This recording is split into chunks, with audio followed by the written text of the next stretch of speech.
Salve, salve, queridos amigos e pacientes. Estamos aqui hoje para a gravação de mais um vídeo para a nossa playlist Conversa com Especialista. Hoje eu estou aqui com a doutora Angélica Santana, cirurgiã dentista. Eu sou Adolfo Bamonde, cirurgião geral oncológico, e o tema do vídeo de hoje é a onco-odontologia. Antes de mais nada, clica no like, se inscreve no canal. Isso é importante para o YouTube entender a relevância desse vídeo e esse vídeo poder alcançar mais pessoas que podem se beneficiar dessa mensagem. Queria falar um pouquinho antes do currículo da doutora Angélica. Curso de odontologia na Unigran Rio. Isso, na Unigran Rio. A seguir, fez uma extensão em oncodontologia. Isso, no Sírio-Libanês. Sírio-Libanês. Isso, São Paulo. Um curso de laser terapêutico na USP. Isso, na Lelo USP, isso. E depois uma pós-graduação em onco multidisciplinar. Isso.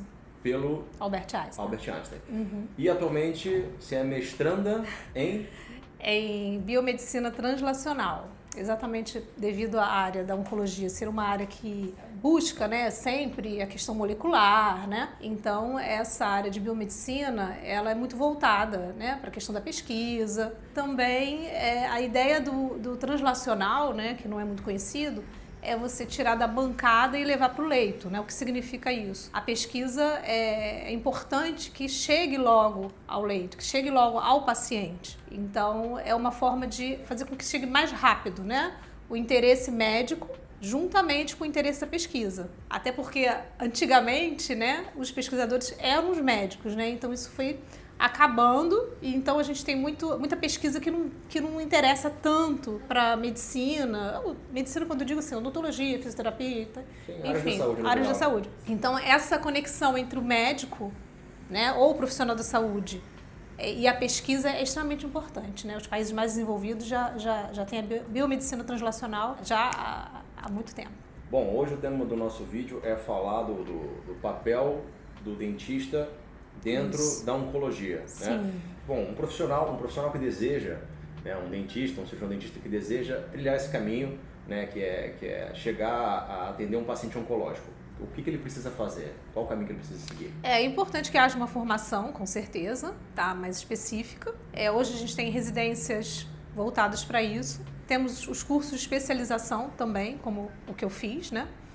Por exemplo, para atender a laser terapia, né, que é um atendimento assim, extremamente importante para o paciente oncológico, precisa-se ter, sim, a habilitação, né, em laser, e é isso, né? Então, assim, normalmente o bucomaxilo, estomatologista, pacientes especiais, eles podem fazer esse tipo de atendimento, normalmente, né, buscando essa formação. Então o profissional que se forma como cirurgião dentista, ele pode fazer uma residência, ele pode fazer pós-graduação e também cursos de formação complementar para atuar no paciente oncológico. Isso então, ele mesmo. tem vários caminhos que ele pode trilhar. Muitos caminhos, com certeza. E dentro da questão da oncologia, né, do paciente oncológico, qual é o papel do cirurgião dentista? Ele também resseca câncer ou ele tem um papel mais complementar de atenuar efeitos colaterais ou fazer tratamentos preventivos, alguma coisa do tipo? Então, o papel do cirurgião dentista seria dar um suporte, tá, ao paciente oncológico.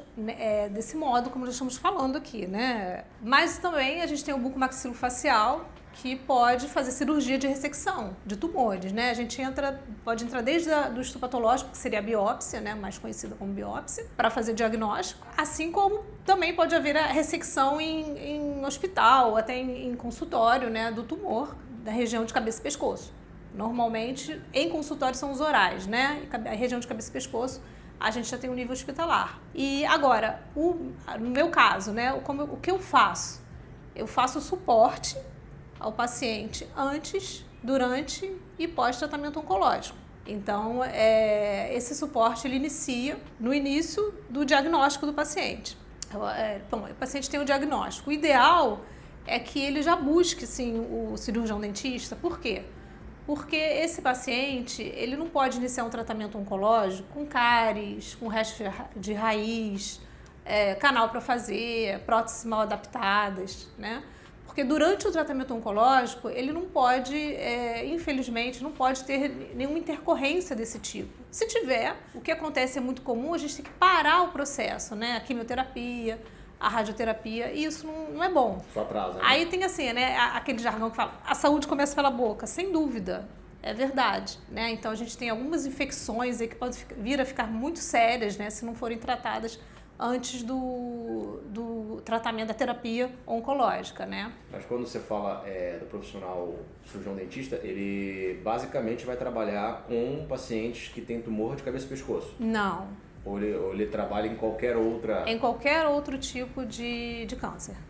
Tá? Então, o papel dele num paciente recém-diagnosticado de câncer, isso vale então para todo e qualquer paciente com diagnóstico? Sim, todo e qualquer paciente. Fazer uma avaliação odontológica prévia ao tratamento. Isso, porque a gente vai ter pode ter, né, uma imunossupressão normalmente tem, por causa da quimioterapia. Algumas drogas, assim, também, elas têm um efeito maior também, né, na questão da imunossupressão. E esse paciente pode vir a ter mais infecções por causa disso, né, a imunidade dele baixa, então se ele tem ali um resto radicular, uma raiz com tratamento de canal que não foi finalizada, uma prótese mal adaptada, algo assim, ele pode vir a ter uma infecção mais grave e a gente tem que parar esse processo de quimioterapia, como acontece muito, infelizmente, porque muitos ainda não procuram e acham que, assim, o dentista está só vinculado à questão de cabeça e pescoço, de câncer oral, cabeça e pescoço. E não é verdade. E tem outras drogas também que, infelizmente, né, durante o tratamento oncológico, podem causar, por exemplo, a osteonecrose, né, que são os bifosfonatos muito usados hoje em dia, né, por exemplo,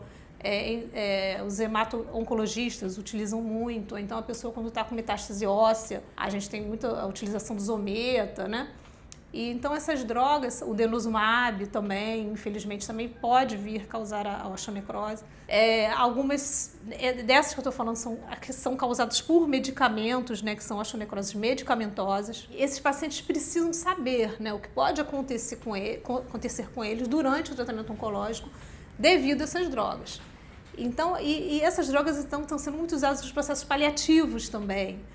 Então, cada vez mais a gente tem pessoas usando, médicos, né, colocando essas drogas nos esquemas terapêuticos. A gente viu que o paciente, a importância do cirurgião dentista nessa abordagem multiprofissional, ela vai em todas as fases do tratamento do paciente. Quando a gente está falando do paciente oncológico, o dentista ele tem um papel um pouco mais específico no paciente que tem um tumor de cabeça e pescoço, mas também tem atuação nos outros pacientes oncológicos. Sim. Independente da localização do tumor, você vai estar atuando também antes, durante e após o tratamento. Sim. Um paciente que não tem tumor de cabeça e pescoço, que chega para ti no consultório, recém-diagnosticado, ainda não começou o tratamento. Qual é o papel do cirurgião dentista para esse tipo de paciente? Paciente não cabeça e pescoço. Verificar a medicação, né, o esquema terapêutico, para saber se a pessoa vai ter mucosite ou não durante o tratamento e já avisar a ela sobre a mucosite. Existe uma orientação prévia a respeito de quais sinais e sintomas ela vai desenvolver ao longo do tratamento. Sim. Que o dentista já tem esse conhecimento prévio baseado nesse no esquema protocolo dele, E também fazer o preparo, né? Também mesmo esses que vão fazer, por exemplo, um tratamento de quimioterapia para intestino, por exemplo, que é muito comum, inclusive, a gente ter mucosite, você precisa saber que você tem que fazer uma avaliação prévia odontológica para saber se tem algum problema e que ficou para trás, cárie, prótese mal adaptada, canal para fazer, doença periodontal, né? O paciente às vezes não tem noção. Aí a gente pede a radiografia, aí ele leva a radiografia, eu avalio a radiografia, eu pego o esquema terapêutico do médico, estudo e falo, olha, você pode ter, infelizmente, pode ter mucosite, a mucosite é isso, isso e isso. Também, aí na minha consulta eu evito ficar falando demais, você pode ter isso, pode ter aquilo, que o paciente ele está recebendo a notícia que ele está com câncer, ainda não caiu a ficha para ele. Aí ele vai no dentista, a última coisa que ele quer escutar é que o dentista falando para ele que depois a saliva dele vai mudar, que ele vai ficar com secura na boca. Mesmo o paciente que não é de cabeça e pescoço, a quimioterapia, ela com certeza, ela vai ser tóxica para as glândulas salivares, isso é muito normal, entendeu? Porque são turnover, né, da glândula salivar, assim como do tecido oral, é muito rápido. A questão também da vascular vai atingir os vasos sanguíneos dessa região de cabeça e pescoço, até no paciente que não é de cabeça e pescoço. Então ele vai produzir menos saliva, a saliva vai modificar. Por exemplo, no câncer de mama, né, os anastrozóis da vida, esses anti-hormônios aí que eles tomam, infelizmente também vão acelerar um processo aí também de modificação de saliva, diminuição de defesa, né, que vem da própria saliva na boca, né? É bem complexo mesmo. Então eu tento fazer bem miudinho com o paciente, aos pouquinhos, para não assustar, porque senão eles fogem do consultório. Nossa, a dentista disse que vai acontecer isso. Eu falo simples, assim, olha, a gente vai fazer uma avaliação para ver como é que está a sua saúde oral, vamos fazer uma radiografia, se tiver alguma coisa para mexer, a gente vai mexer agora, para não ter que mexer durante a quimioterapia. Simples assim. Agora, quando alguns querem deslanchar mesmo o que acontece, é muita coisa que pode acontecer. Então, né? basicamente, o paciente não cabeça e pescoço, existe uma orientação a respeito dos possíveis efeitos colaterais Sim. dessas medicações que ele vai usar. Sim. E a busca ativa por problemas que precisam ser sanados antes do tratamento, para que não venham a complicar durante. E o paciente de cabeça e pescoço, agora falando, o paciente que tem um tumor de cabeça e pescoço, que ainda não foi submetido ao tratamento, ele ainda vai passar pelo tratamento. Só que, além da quimioterapia, que é um agente sistêmico, né, que atua em todo o corpo, ele vai fazer um tratamento localizado na cabeça ou no pescoço, né? Na boca, no pescoço, enfim. Então é mais impactante ainda. A atuação do Sim, é para sempre, é para a vida toda. Então, né, o que seria a atuação, além da questão das orientações, óbvio, né? Existe algum papel pré-tratamento oncológico, né? Pré-tratamento oncológico, que o dentista exerça para esses pacientes de cabeça e pescoço? Sim, a mesma coisa que vai fazer com o outro. Porém, como a radiação, né, a radioterapia vai e pode provocar a diminuição de aporte de oxigênio no osso da pessoa, e vai provocar isso mesmo, né? Então a gente pode ter osteonecrose. Então, por exemplo, se a pessoa tem problema periodontal grave e ela nem sabe, perda óssea grave, ela às vezes nem sabe, infelizmente, muitas vezes a gente precisa fazer as extrações, entendeu? Então, assim, falando de um jeito mais simples, né? Claro. Esse paciente vai passar por procedimentos extracionistas, então vai ter que fazer 1, 2, 3, 4, 5 extrações, dependendo da situação. Então é mais um preparo mesmo, é que eu tento não assustar muito o paciente para ele já estar recebendo uma notícia ruim, entendeu? Agora mesmo um paciente que vai fazer zometa, o hemato-onco me mandou, tirei 10 dentes dele. Por quê? Não estavam assim... já tinha nível de perda óssea 3, né, mobilidade, mas se fosse um paciente só de quimioterapia normal, eu não faria isso. Mas ele vai precisar fazer o zometa, então daqui a um tempo, eu não posso mais tirar dente nenhuma daquela pessoa. Então já me mandou, falou, faz o que tem que fazer, porque eu não quero ter problema com esse paciente. Ele é jovem, não vai fazer transplante, tem mais de 60 anos, mas é novo ainda, sabe? Então... mieloma, né? O profissional, o cirurgião dentista, dentro da oncologia, ele, pelo visto, ele tem participação tanto antes, quanto durante e após o tratamento para o câncer. Sim. Né? Quando a gente fala esse papel antes, né, do tratamento, basicamente o que vai consistir? O que o cirurgião dentista pode fazer por esse paciente antes do tratamento começar? Sim. Em qualquer paciente que vai fazer uma quimioterapia ou radioterapia de cabeça e pescoço, ele precisa ter um preparo, né? Esse preparo vai ser remoção de resto radicular, restauração de dentes que estão cariados, tratamento periodontal, né? Tratamento de extração, né, para aqueles pacientes que realmente têm os elementos dentários ali que infelizmente não tem como tratar. E a gente sabe que vai entrar então numa terapia, na quimioterapia ou na radioterapia, esse paciente vai ter uma imunidade mais baixa. Então, assim, tudo que puder ser feito antes tem que ser feito. É importante, assim, também salientar que a gente não se preocupa com tratamento cosmético, estético, né? A gente só se preocupa em fazer uma adequação bucal. Só isso, exatamente para ele não entrar no tratamento no terapêutico, né, oncológico, com problemas orais, né? Que possa, enfim, ter que fazer com que a gente pare uma quimioterapia, pare uma radioterapia para cuidar desse paciente. A ideia inicial é essa. E na radioterapia de cabeça e pescoço, nós temos consequências bem graves, né? Pós-tratamento. Então, a gente evita deixar qualquer coisa para fazer pós o tratamento de radioterapia de cabeça e pescoço. A gente sempre faz antes. Então, assim, só para ficar bem claro, né, que o paciente de cabeça e pescoço, então, esse tem que ter uma preocupação a mais com essa questão preventiva. Perfeito. Então, esse paciente, ele precisa fazer uma avaliação pré para possíveis problemas que ele pode desenvolver ao longo do tratamento. Odontológicos, isso. Que podem atrasar, ou até prejudicar o desfecho desse tratamento. Sim, exatamente. sim. O papel pré é esse. Sim. Além desse tratamento odontológico específico, as orientações que todo dentista tem que fazer para esses pacientes, existe alguma modalidade de tratamento para minimizar esses efeitos antes de começar? Sim, se for feito, né, adequação bucal, né, nesse paciente. O que é adequação bucal? A adequação bucal é quando você tira as cáries, trata o periodonto, que seria o tecido de suporte, gengiva, osso, cimento, ligamento periodontal, né, que tudo que segura o dente, tá? Esse papel, se puder botar um nome para isso, chama adequação. Adequação bucal, Então, o papel principal seria a adequação bucal. É o nome que dá... Isso, prévio. Pré-tratamento. Pré-tratamento, exatamente. Isso, aí você falou para mim que a laser terapia ela também tem um papel no pré. Sim. Então, aí tem a outra questão que é a questão da mucosite. Qual o papel pré também do dentista? O protocolo terapêutico do médico, né? Qual vai ser a medicação que ele vai fazer? O esquema terapêutico e saber se aquele remédio, né, aquela quimioterapia, se ela vai ser tóxica o suficiente para causar uma mucosite. A mucosite, então, seria uma questão, aparentemente parece uma afta, mas não é. Né? Porque a afta, ela normalmente é de fora para dentro, né? E a mucosite é de dentro para fora, como é a reação do medicamento nas células, né? De dentro para fora. A radioterapia também. Então, a gente... vendo qual será o esquema terapêutico do médico, a gente pode saber se vai ter ou não uma mucosite. Então, esse paciente, ele já vai para o tratamento ciente e se ele quiser iniciar um protocolo preventivo da mucosite, a gente consegue fazer um protocolo, um tratamento preventivo para ele não ter a mucosite, que seria a laser terapia, né? E no caso da radioterapia, para não ter ou minimizar essa mucosite que... em radioterapia de cabeça e pescoço, 80% dos pacientes têm a mucosite, desenvolve essa mucosite.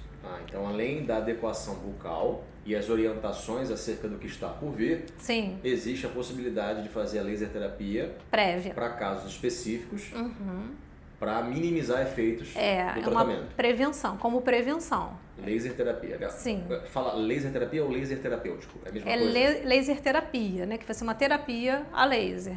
Perfeito. Okay. E agora falando especificamente, um paciente que já passou contigo, já fez a adequação bucal e esse paciente agora ele vai entrar no tratamento. Sim, está em tratamento, né? Assim, isso. Trans. Ele está fazendo, seja químio, seja hormonioterapia, imunoterapia. Sim. Qual é o papel do dentista nessa fase do tratamento? Então, durante o tratamento, a gente tenta fazer o menos possível odontologicamente nesse paciente, a questão dentária. Entende, doutor Adolfo? Perfeito. Tá. Tem que ser tudo antes, né? Tem que ser tudo Principalmente antes. Principalmente antes.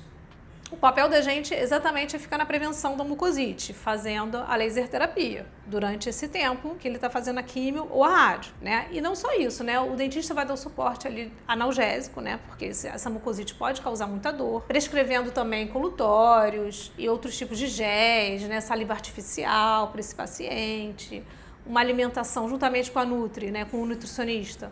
Uma alimentação que não vá causar mais mucosite, que não vai causar atrito na mucosa ali, né? Porque você imagina que a radiação ela vai destruindo, né, essa mucosa, ou a própria quimioterapia também. Então a gente consegue, através de uma alimentação menos sólida, né, evitar esse atrito. Então é tudo em conjunto. Então durante esse tratamento, o dentista fica dando esse suporte para o paciente, dando qualidade de vida, evitando até possíveis internações, né? Por exemplo, uma alimentação nasogástrica, né? Que esse paciente às vezes tem que sair do tratamento para fazer, com menos dor também, porque a própria laser terapia diminui a dor, né? A laser terapia ela é anti-inflamatória e também regenerativa. Então, o que a radiação vai lá, estraga, o laser vem e tenta arrumar, é mais ou menos assim que eu falo com os pacientes, né? Então, durante é isso, é o laser e se acontecer uma intercorrência odontológica aí no meio desse tratamento, a gente sempre está em contato com o médico. De forma alguma eu faço qualquer coisa se não estiver em contato com o médico, né? E aí, nessas situações, se o paciente está em tratamento oncológico e precisa entrar num tratamento odontológico, né, eu peço, né, exame de hemograma completo, creatinina, né, para poder avaliar se esse paciente pode ou não entrar numa extração, um tratamento de canal. Também faço o suporte de antibiótico terapia, né, profilática nesse paciente também. Então, assim, é um manejo diferenciado, né, durante o tratamento. E assim, respeitando sempre o tempo de Nadir, né, que é o tempo que o paciente tem aqueles efeitos, que ele fica mais imunossuprimido, que é o tempo onde o paciente faz a químio, a gente tem que esperar uma semana, 10 dias mais ou menos, para poder entrar com o tratamento odontológico.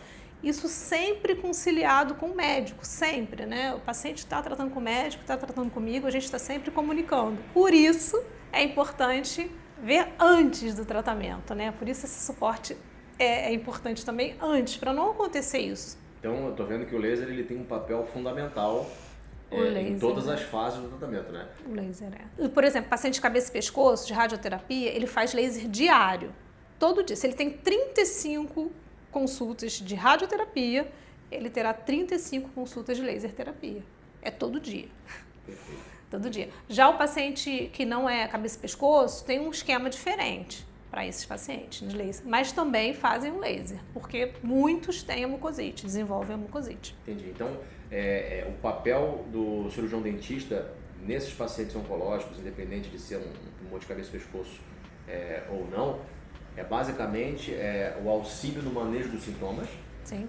E na qualidade de vida. Sim. Né? Principalmente por questões alimentares, quando é a cabeça e pescoço. Sim. Né? Uhum. O paciente ele pode, devido a essa mucosite, que é um dos sintomas mais temidos, ter dificuldade para se alimentar.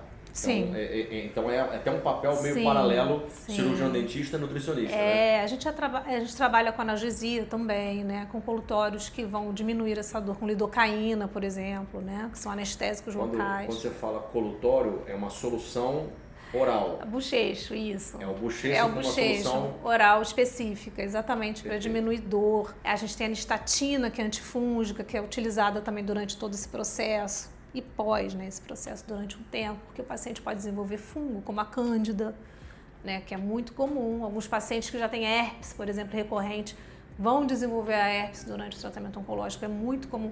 Então, assim, se esse paciente tem antes esse suporte, ele já vai saber como é que ele vai entrar no tratamento oncológico, né? E os pacientes que fazem esse suporte prévio, assim, com certeza eles conseguem levar o tratamento oncológico, né, a quimioterapia, com mais tranquilidade. É muito comum esses pacientes não desenvolverem lesões ou se desenvolverem, a gente está ali, né, observando, então, assim, a gente consegue entrar com uma medicação específica durante o período. Então, é muito importante o prévio.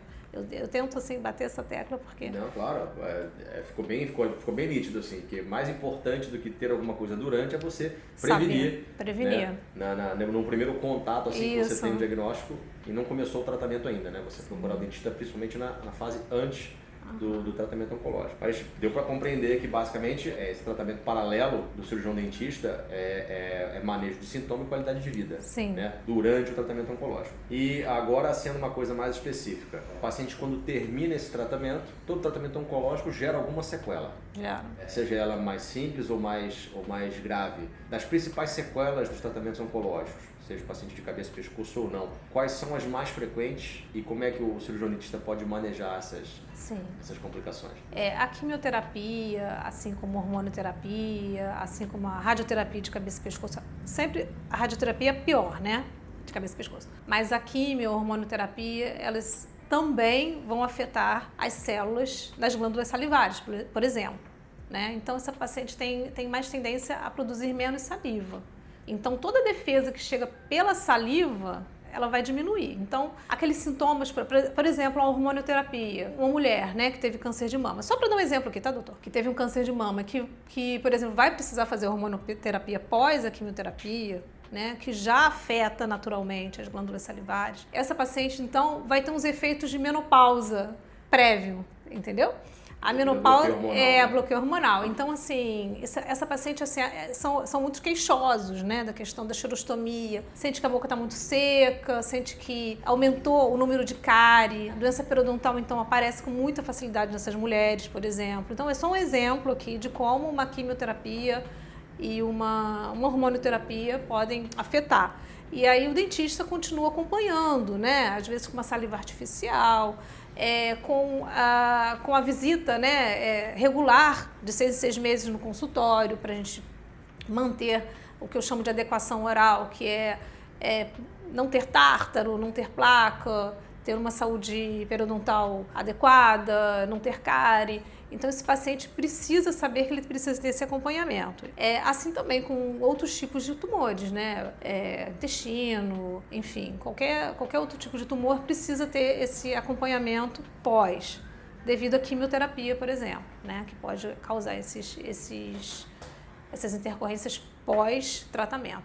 E o paciente de cabeça e pescoço, de radioterapia de cabeça e pescoço, a radiação vai afetar o osso desse paciente, tá? A questão da produção de novas células, né, ósseas. Exatamente. Então, o paciente fala, poxa vida, mas eu ouvi dizer que depois de 5 anos eu posso fazer o que eu quiser. Eu falo, né, tipo, fazer extração, colocar implante. Eu falo, olha, eu não recomendo. Eu sempre explico para o paciente de cabeça e pescoço assim, você imagina uma gotinha azul caindo numa esponja branca. Esse é o tratamento de radioterapia. Você imagina que todo dia, vai cair uma gotinha, vai cair.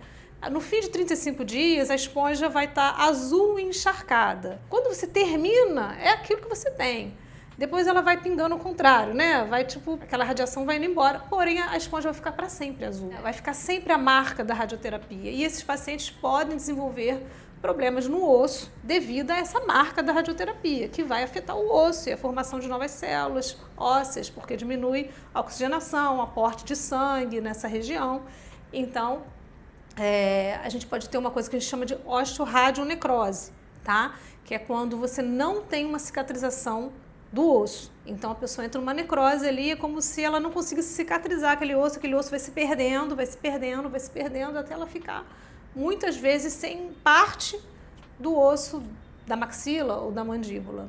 Então, dos tratamentos mais impactantes, né, que o cirurgião dentista vai encontrar no seu consultório para um paciente oncológico é a radioterapia de cabeça e pescoço. Sempre vai ser radioterapia de cabeça e pescoço. E seria essa a complicação mais temida, né? A osteoradionecrose. E tem as outras complicações que estão aliadas à radioterapia de cabeça e pescoço, que a hipossalivação é quando diminui a quantidade de saliva e diminui mesmo. A gente tenta avisar o paciente que isso vai acontecer, que ele vai ficar sem saliva, né? Existem terapias com o próprio laser que podem ajudar pós, né, a radioterapia de cabeça e pescoço. Tem a questão da falta de paladar, né? O paciente não sente mais gosto. Também tem terapias juntamente com o nutricionista e o dentista que vão melhorar essa questão da digeusia, que a gente chama, que é a falta de gosto. Isso aí é falta de paladar. Isso é uma queixa, assim, muito grande, porque a pessoa termina o tratamento, ela acha que a vida dela vai voltar ao normal imediatamente, mas ainda demora muito tempo. E vai ser um novo normal, que eu chamo, né? Não quando termina, a pessoa fala, bom, eu estou livre. Não, a vida dela vai ser modificada mesmo a partir dali, né? E ela vai ter que se acostumar com essa mudança, né? A diminuição da saliva, a mudança dos paladares, né? Tem pessoas que ficam com gosto, por exemplo, sente um sabor, come chocolate e sente sabor de melancia, né? Tô dando os exemplos assim. Sente sabores metálicos na boca. Isso tudo acontece pode acontecer pós-radioterapia de cabeça e pescoço. Uma perversão do paladar, né? Você come uma coisa e sente gosto de outra. São sequelas do tratamento. Fantasmia, se eu não me engano. Perfeito. O que é a mucosite? Bom, a mucosite é uma inflamação que é causada exatamente pela quimioterapia, por toxicidade da quimioterapia. Ela vem de dentro para fora, vai destruindo as células de dentro para fora. Só a quimio faz isso? Só não, a radioterapia de cabeça e pescoço faz isso. Só a radioterapia de cabeça e pescoço e a quimioterapia. Não existe mucosite porque eu comi abacaxi, por exemplo. A mucosite é relacionada só mesmo à radioterapia e à quimioterapia. Então seria uma ação tóxica dos tratamentos de câncer direto na mucosa da boca. Basicamente isso. O que tem acontecido? Eu vejo muito, né? Assim, eu consigo deixar o paciente livre de mucosite até aqui. Pra baixo não dá. Cara, aí o paciente vai fazer a nasogástrica de qualquer jeito, porque ele não consegue engolir. Ele fala, doutora, minha boca não tem nada. O que já é uma benção, porque o paciente não dorme quando ele tá com mucosite oral. Não dorme. Ele bate com a cabeça na parede. Ele para de comer. Entendeu? Ele não bota na boca mais nada, ele bota água na boca. Quando é só garganta, ele continua se nutrindo. Tem uma hora que essa musculatura toda aqui, ela para, praticamente, ela trava, a pessoa já não consegue, não consegue engolir. Então, dependendo do paciente, às vezes eu faço até a laser terapia na região de masseter para ajudar essa questão do trismo, né? Em articulação temporomandibular, mas tá vendo? A complexidade é grande. O que acontece na realidade, Adolfo, é que quando eu estou fazendo o tratamento juntamente com médico, né, principalmente cabeça e pescoço, até outros também, esse paciente ele come. Ele vai reclamar até o último dia, mas ele come. entendeu? Quando ele não faz esse suporte com o dentista, quando chega ali na 15ª radioterapia de cabeça e pescoço, ele já começa a desistir, já quer faltar, já começa a aparecer mucosite, aí ele já fala, não consigo beber água, não consigo, a água arde, ele chora. É terrível. Aí tem a questão da nutrição, que entra junto, entendeu? Então eu posso passar para ela, assim, mas infelizmente o paciente não desce pro Rio, né? Então é basicamente um impacto na qualidade de vida, né? Total, mas assim, por exemplo, o paciente parou de comer, ele vai para o hospital, entendeu? Começa a tomar soro, começa a ficar chateado, começa a ficar deprimido, e aí quando você vê, ele não quer mais tratar. Já aconteceu algumas vezes, já vi, entendeu? O paciente falando, não vou mais tratar porque eu não aguento mais de dor na minha boca. Isso sim, paciente de cabeça e pescoço. E já vi paciente renal e de intestino que parou de comer também por causa da medicação. Então eu tive que entrar com o laser, mas é um esquema diferente. Entendeu? Então, assim, toda semana tem paciente lá, o médico gritando, mas essa mania que tem, desculpa a crítica, de só deixar o incêndio acontecer para chamar o bombeiro, entendeu? Que se tivesse já iniciado antes, isso tudo não estaria acontecendo da forma que está acontecendo. Então, se você gostou dessa conversa de hoje aqui com a doutora Angélica Santana, deixa aqui no comentário uma opinião sobre o novo tema dentro dessa experiência que a gente teve aqui para poder convidá-la de novo para essa entrevista. Não se esqueça de compartilhar esse vídeo com pessoas que podem se beneficiar desse conteúdo e também não esqueça de clicar no like e se inscrever no canal. Isso é importante para essa mensagem chegar a mais pessoas. Doutora Angélica, fique à vontade para deixar sua mensagem final. Doutor Adolfo, primeiramente, muito obrigada por essa oportunidade, por esse dia maravilhoso aqui, né? Essa vista fantástica aqui no seu consultório. Parabéns. Muito obrigado. Então, aqui durante a nossa entrevista, acho que ficou bem claro, né, a atuação do cirurgião dentista, principalmente prévio, ao início do tratamento oncológico, né, para que a gente evite intercorrências que vão prejudicar o tratamento desse paciente, né. Então, é importante a gente ter essa avaliação antes do início da terapia oncológica. E também saber que o suporte durante é possível, né, para ajudar esse paciente, né, que está fazendo um tratamento de quimioterapia ou radioterapia, para melhorar a qualidade de vida desse paciente, né, na questão da mucosite, como eu falei, da dor, da alimentação e pós, nós sabemos também que, por exemplo, no câncer de cabeça e pescoço, né, nós teremos então intercorrências pós, né, tardias ao tratamento, que podem diminuir bastante essa qualidade de vida do paciente. Então, a importância do cirurgião dentista para esses pacientes pós o tratamento é imprescindível. E assim, é de extrema importância lembrar que então o papel do cirurgião dentista não é só para o paciente de cabeça e pescoço. São para todos os pacientes que vão passar pela terapia oncológica. Ok? Então, suporte interdisciplinar e multidisciplinar é de extrema importância para a qualidade de vida. Obrigada.